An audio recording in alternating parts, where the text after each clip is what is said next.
লুচি হোক বা পরোটা, হোক না সাদা রুটি, সাদা মুড়ি হলে তো আর কিছু কথাই নেই। আমি তো সবার সাথে যাই, আমি সবার বন্ধু বলো। ঠিক বললাম না বন্ধুরা? আচার কিন্তু সবার বন্ধু আর সবার প্রিয়। যাদের পছন্দ তারা তো আচার এক টুকরা যদি থাকে আর কিছু লাগে না গো। সবার প্রথমে আচারের মশলা বানাবো। আজকে বানাবো কাঁচা লঙ্কা লেবুর আচার। আর আচারের মশলায় লাগছে 2 চামচ ধনিয়া, 1 চামচ জিরা, 1 চামচ মৌরি। ওই প্রথমের মশলাটা ভালো করে ভেজে নেব। এবার সেকেন্ড মশলায় লাগছে মেথি, জোয়ান, জোয়ান বলতে আজওয়ান, আর 2 রকমের কালো আর সাদা সরষা, লাগছে কালো জিরা।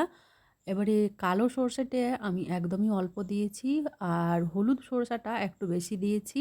কালো জিরা, মেথি, আজওয়ানের কোয়ান্টিটি বুঝে নেবেন কতটা আচার বানাচ্ছে। আচারের জন্য নিয়ে নিয়েছি লেবু, একদম গাছ পাকা লেবু, রসে একদম টস টস করছে, এত ভালো লেবুগুলো আছে। এবারে লেবুগুলো কেটে 4 টুকরা, তার মধ্যে থেকে বীজ আলাদা করে দিয়েছি। আচারের মধ্যে যদি লেবুর বীজ মুখে পড়ে খুব তেতো লাগে, ওই জন্য আমি লেবুর বীজ সবসময় বেছে নিই যে কোনো আচারের ক্ষেত্রে।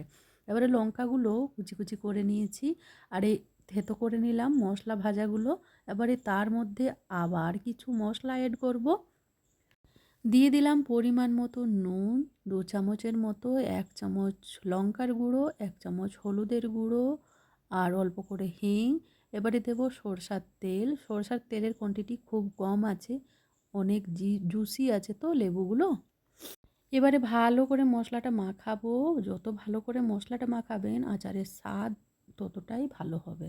এবারে দিয়ে দিলাম কেটে রাখা আদা লঙ্কা।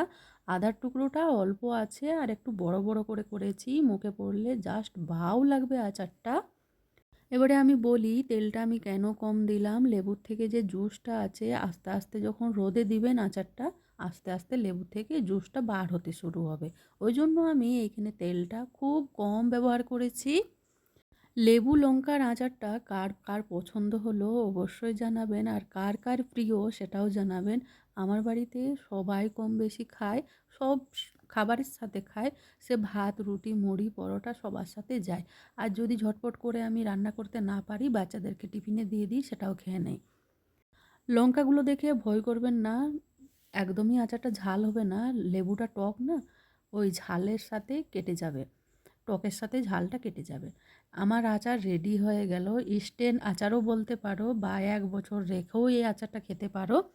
বাস খেয়াল রাখতে হবে লেবুগুলো ধুয়ে ভালো করে শুকনো করে নিতে হবে, লঙ্কাগুলো শুকনো করে নিতে হবে, আর তারপরে আচারটা বানাবেন। জল হাত একদমই দিবেন না। দেখা হচ্ছে খুব তাড়াতাড়ি অন্য কোনো ভিডিওতে। ভালো থাকবেন, সুস্থ থাকবেন, টাটা।